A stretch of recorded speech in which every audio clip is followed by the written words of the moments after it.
Bueno, continuando con lo que veníamos hablando de la parte del escándalo, como dice el Evangelio en Mateo 18, versículo 6, como se los había dicho antes, al que escandalice a uno de estos pequeños que cree en mí, más le vale que le cuelguen al cuello una de esas piedras de molino y lo hundan en lo profundo del mar.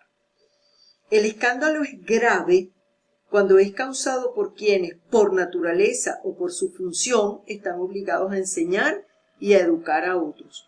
Jesús en efecto lo reprocha también en Mateo 7:15 a los escribas y fariseos y los compara como lobos disfrazados de cordero. El escándalo puede ser provocado también por la ley o por las instituciones o por la moda o por las opiniones, pero el que usa los poderes de que dispone en condiciones que arrastren a hacer el mal se hace culpable de escándalo y responsable del mal que directa o indirectamente haya favorecido en los otros seres humanos. Es imposible que no vengan escándalos, pero hay de aquel por quien viene. Eso lo dice Lucas 17:1. Finalmente, había dejado pues el número 6 de la guerra, porque bueno, ese no lo vamos a tocar tan, digamos, tan de fondo, pero realmente, bueno, lo nombramos porque pues a causa de los males y de las injusticias que ocasiona toda guerra, debemos hacer todo lo que sea razonablemente posible por evitarla. La Iglesia implora así y reza así: del hambre, de la peste y de la guerra, líbranos, Señor. La Iglesia y la razón humana afirman la validez permanente de la ley moral durante los conflictos armados. O sea, siempre en los conflictos debe permanecer la ley moral. Las prácticas deliberadamente contrarias al derecho de la gente y a sus principios universales, pues son crímenes también, ¿no? Entonces, yo quisiera, como para recordar, hacer este resumen. Son pecado contra este mandamiento, el quinto mandamiento, todas aquellas acciones, pensamientos y deseos consentidos que vayan contra la vida humana y contra la salud. Los que habíamos hablado: homicidio, aborto, eutanasia, suicidio, el alcohol y las drogas, el escándalo, las guerras, etc. Aceptar el hecho de que después de que la fertilización, un nuevo ser humano cobra vida, tiene vida, ya no es motivo de pruebas u opiniones, es simple evidencia.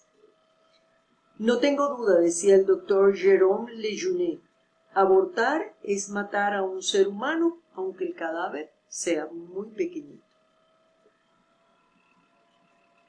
Desde el punto de vista meramente humano podemos aprender grandes lecciones en la cátedra del dolor. Ya ahorita vamos a hablar entonces un poco sobre lo que es el sufrimiento, porque el sufrimiento sería la tercera parte y pone a prueba, el sufrimiento normalmente pone a prueba la solidez de nuestras convicciones más profundas. Entonces vamos a pasar la siguiente diapositiva.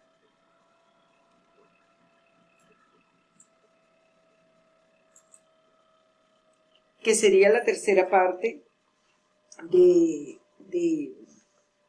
¿cómo se llama? La tercera parte del tema, que sería el sentido cristiano del sufrimiento,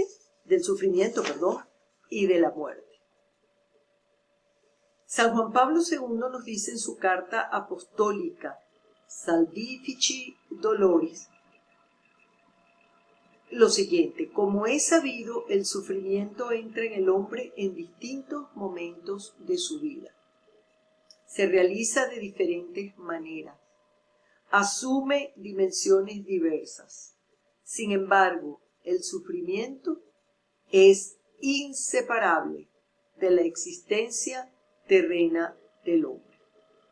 Es interesante saber esto porque él nos lo dice en esa carta apostólica y al final termina: siempre el sufrimiento es inseparable de la existencia terrena del hombre.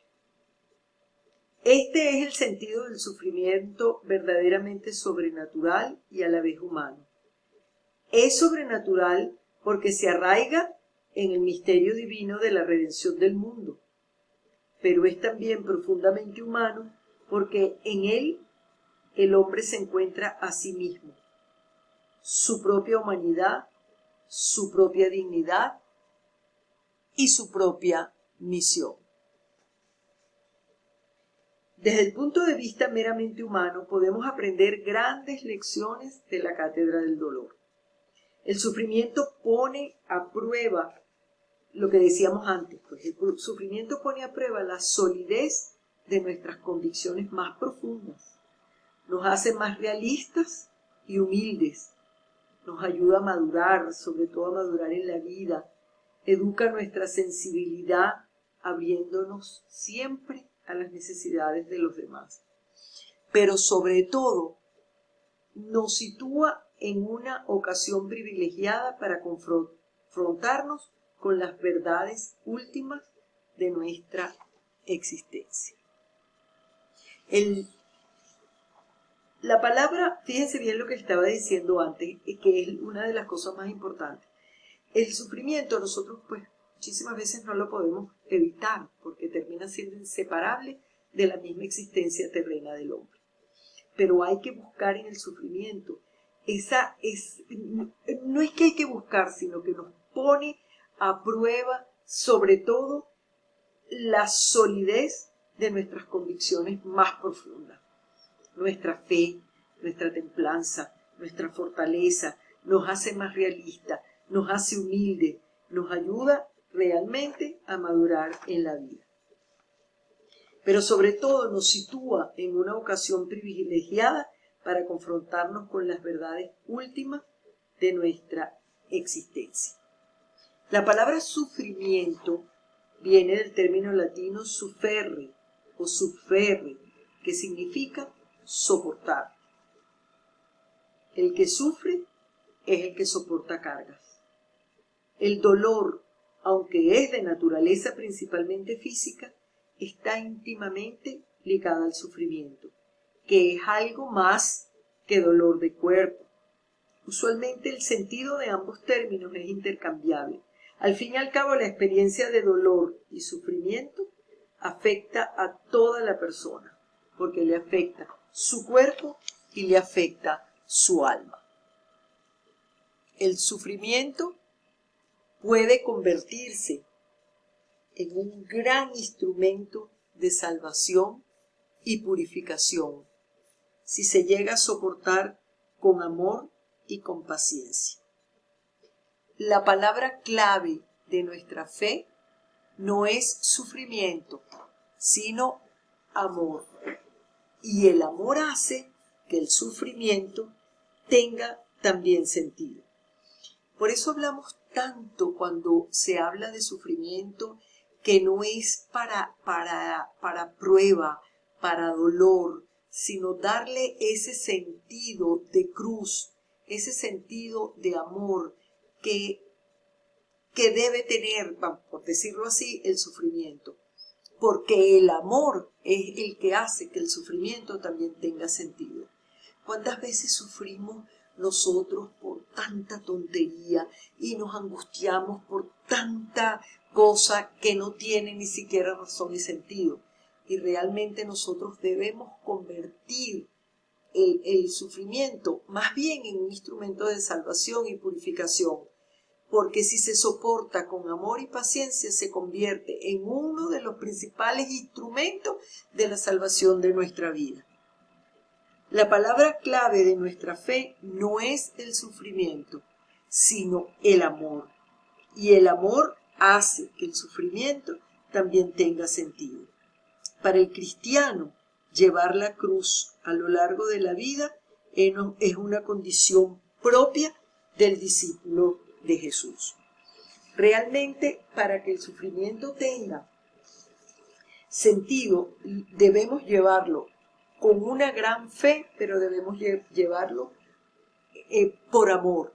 Y por eso es que uno debe pedirle a Papá Dios que nos ayude a llevar con un profundo amor la cruz de cada día.